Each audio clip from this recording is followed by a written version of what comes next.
Overnight, the global picture has been dominated by a rapidly widening Middle East war and its immediate economic fallout. The United States and Israel have continued strikes on Iran, with Donald Trump claiming key Iranian capabilities have been knocked out and signaling it is too late to negotiate, while Iran has warned European countries against joining the conflict. The BBC reports 6 U.S. soldiers were killed in an Iranian strike on a U.S. base in Kuwait, and the U.S. State Department is urging American nationals to leave the region as the conflict spreads. Israel has also launched an offensive in Lebanon, with the BBC describing Hezbollah as battered and isolated, but still pulling Lebanon into another war, driving fresh displacement and Israeli bombing. The most material global economic development is the shock to energy and shipping. Multiple outlets report the Strait of Hormuz has been closed to shipping, a major escalation for global trade and energy security. Financial Times and the BBC report oil and gas prices surging and global shares and bonds falling on fears the conflict will intensify and last. The FT also flags severe supply risks,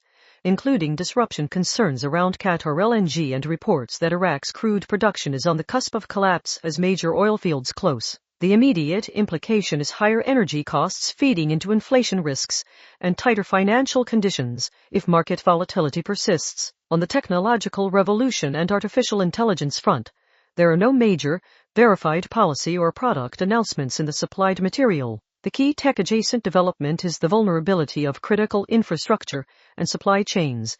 Energy choke points, shipping routes, and regional security are again proving decisive drivers of markets and government decision-making. Turning to Australia, markets have reacted sharply. ABC reports the Australian dollar and global stock markets dived as the Middle East war intensified, tracking the surge in oil prices and the reported Hormuz closure. For households, SBS reports the Treasurer has ordered scrutiny of potential petrol price gouging, warning against opportunistic increases as conflict-driven oil moves flow through to the Bowser. This is now a live cost of living and competition issue, with the government signaling it wants pricing behavior closely examined. On Australian government policy, SBS reports a new visa price increase, including a $2,300 rise and the doubling of graduate visa application fees, alongside 2 other quieter changes. This is a material shift for international students and graduates and will be watched for impacts on education exports, labor supply, and migration settings. In Australian politics,